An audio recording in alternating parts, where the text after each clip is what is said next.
Hey guys, and welcome back to Teaching with Miss T. I am Michelle, a third grade teacher in Texas, and today I am coming back to my classroom for classroom setup day 2. Okay, so today is Thursday, July 22nd, and I am back in my classroom for classroom setup day 2. But before I get started, I want to quickly say thank you for all the support in my last video. It's really awesome reading all the comments and knowing that even though I didn't post for so long, there's people that are still interested, so thank you so much. And if you are new, go ahead and hit that subscribe button if you want to continue seeing how I set up my classroom and then what happens during the year. Let's go ahead and get started. I am going to start off with my to-do list just so I kind of get an idea. I'm going to check off what I did last time and then add to what I need to do today. Okay, so as I look at my to-do list, I realized that I didn't really get a lot of things accomplished last time. I did do a lot of bulletin boards, but I'm still missing one, so I'm going to still keep that out. I don't think I'm going to get to the bulletin board outside just because I have no idea what I want to do with it. I am going to work a lot in my library today. I need to fix the clipboards and that added the back corner because it looks like a mess, so I want to make it functional. I don't think I'm going to get to my small group area just because I haven't been able to find the bins that I want. And then, oh, I did do the book boxes. Those are done. And then I am going to work on my data wall and my word wall today. Okay, so let's go ahead and see what the classroom is looking like right now. Okay, so here is what my classroom is looking like at this point. If you haven't seen the classroom day setup day 1, go ahead and check it out so you kind of know what I did and what we started off with. But this is what it's currently looking like. Pretty functional, to be honest, pretty functional, except this corner that needs some work, but besides that, it's pretty much a functional space. Okay, so here are some of the things that I laminated at home that I really want to do today.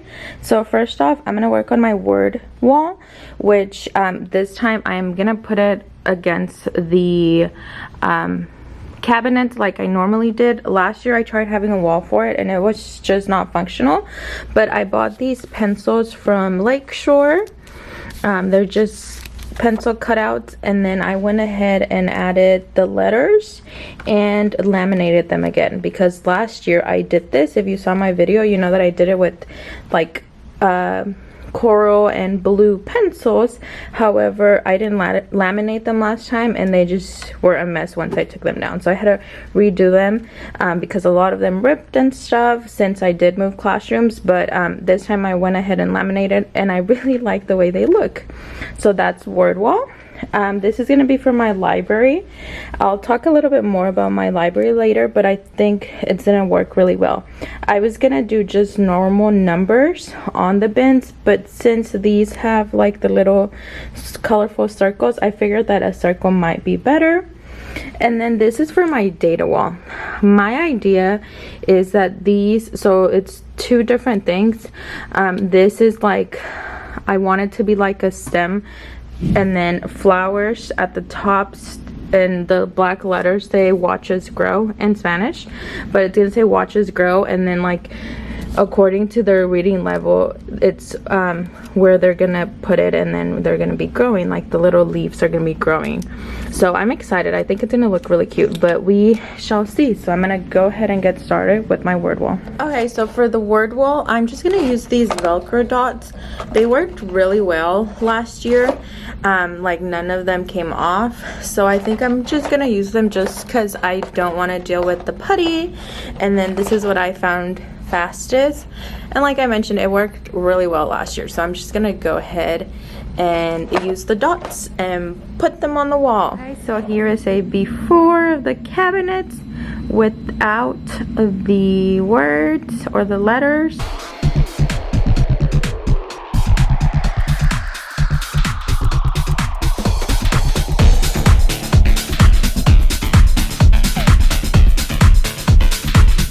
This is what it's currently looking like, and oh my gosh, I love it. I need to finish the rest But I think I want to move all of that first because I can't even get up there.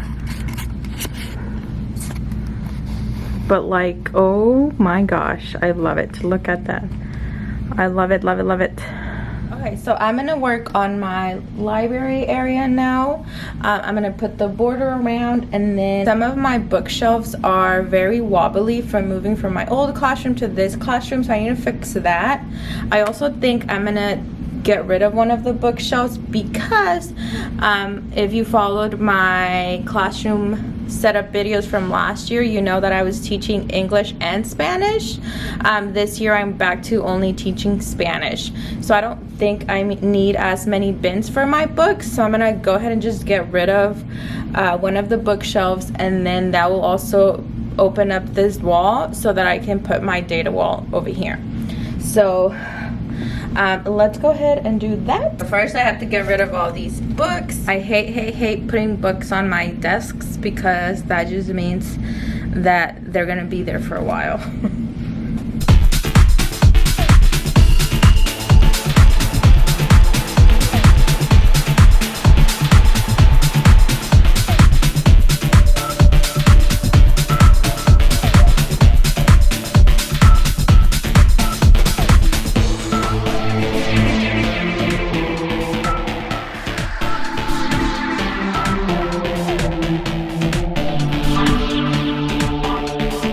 This bulletin board is done, and oh my gosh, do I love the black and white border. I am loving how all of my bulletin boards are looking. Like, I normally like them all, but like, I think by far these are my favorite bulletin boards that I've done ever, and I've changed my bulletin boards every single year, so I love it.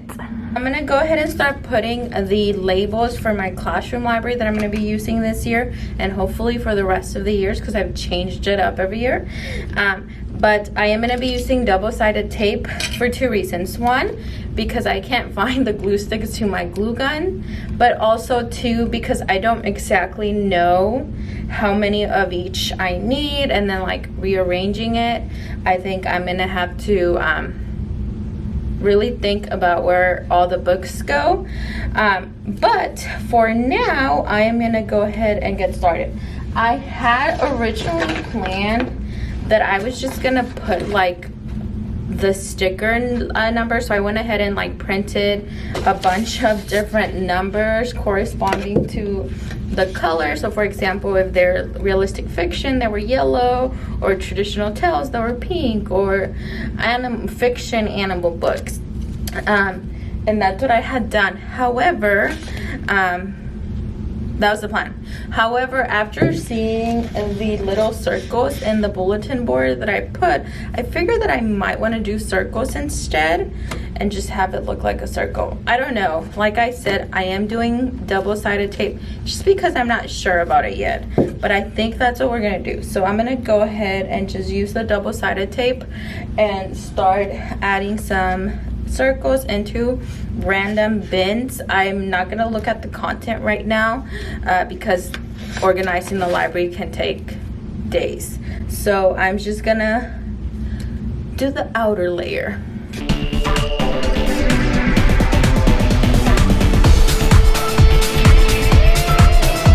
As you can tell, like all of the original staples are completely gone out, so it like moves a lot. But hey, I've bought these my first year teaching, so I think they've lasted quite a while, and I still think they can make it one more year by using the staple gun. That's totally making it super sturdier already, and I've only put in a few. Look at that. And that's just the top. Amazing. Totally get yourself one of these.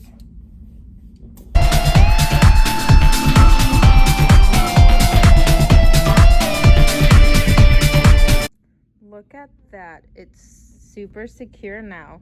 It always amazes me how a piece of cardboard can make a furniture piece so sturdy. But love it. Okay, 3 more to go. the sweat comes, so the hair goes up.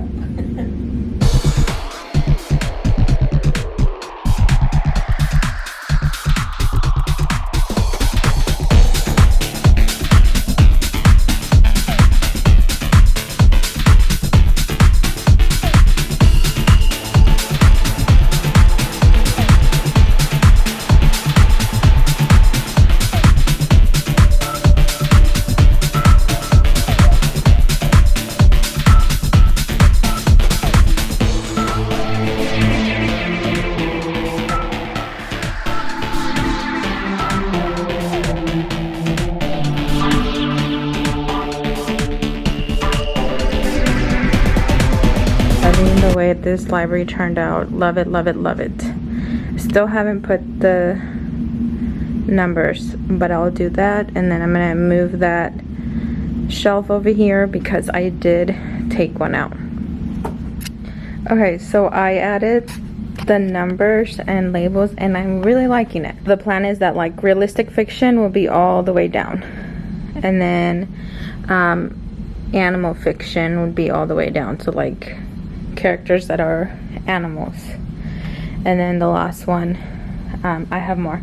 I'm gonna go ahead and stop here though, because I don't know if I have actually like enough to fill the whole thing. I know for like realistic fiction I do, probably animal fiction as well, but I want to really go ahead and put a pause on that, wait and organize the books first. I kind of thought through it, and I think it would be more beneficial to organize the books first. And then I also noticed that I still have a lot of English books in there, so I need to go through those. But I'm liking it. I like it. Do y'all like that number situation?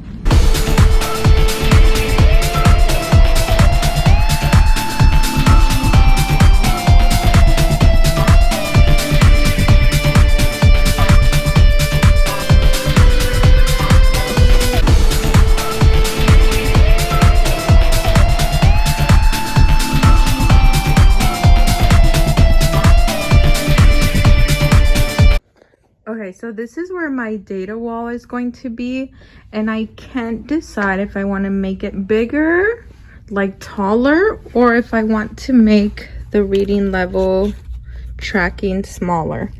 So I do like to track their reading level so they can see themselves grow.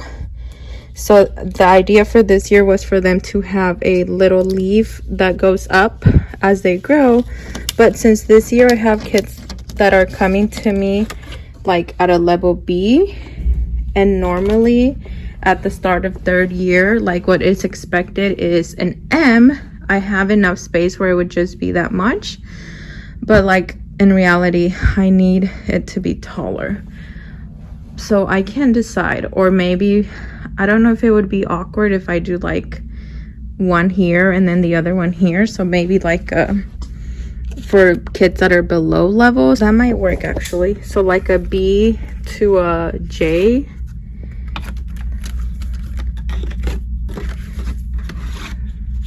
I might actually do that and have two flowers. As I was thinking through it, just thought about it, maybe having a flower here and then a flower here, and then yeah, I think that's what I'm gonna do. I'm totally thinking through this, but I think I like that. I think I'm gonna keep it this size so kids can move it themselves, and then have a flower here, the title here, and then whatever other data I want to track. I think that's gonna work. Okay, I was trying to visualize this. I don't know, do y'all like it? I had to put it up real quick. So like the numbers represent the level, the different color leaves are for one class and the other, and then it would look something like that. Does that look okay? I think it'll be fine. I need to move it a little bit more this way so there's not that much space, but I think it should be fine. And that gives me enough space to put more data tracking there, I think. We shall see. Okay, so I've been here for like a little bit over 3 hours. My max is 3 hours, so I didn't want to stay longer. I feel like I didn't get a lot of things done, but it was just a lot of little things that took forever. So, but I did get like my word wall done, and then my reading area is pretty solid right now. So now I'm just gonna show you what the end result for classroom setup day 2 is. So let me walk you through my classroom. So I did move one of the bookshelves from here and I moved it over there, and that's where I'm gonna keep my writing materials. I might switch that bookshelf with the one over there because the other one is wider. I think I am, but I shouldn't have time for that today. But I mean, I think overall the class is coming together. I honestly think that maybe one more day for the outer skirts of the classroom, and then one day for my library, which that I will probably do during in-service week. But besides that, I'm feeling very good about it. I think if kids were to walk into my classroom right now, I would just shove everything in the cabinets and it would be fine. But yeah, I think that's pretty much it for today. Okay, so I really hope you enjoyed this classroom setup, and if you want to continue seeing all the classroom setups for this classroom and whatever I filmed during the year, make sure to hit that subscribe button and join us. Go ahead and in the comments tell me how you track data in your classroom. Okay, thanks so much for watching, and I'll see you next time. Bye!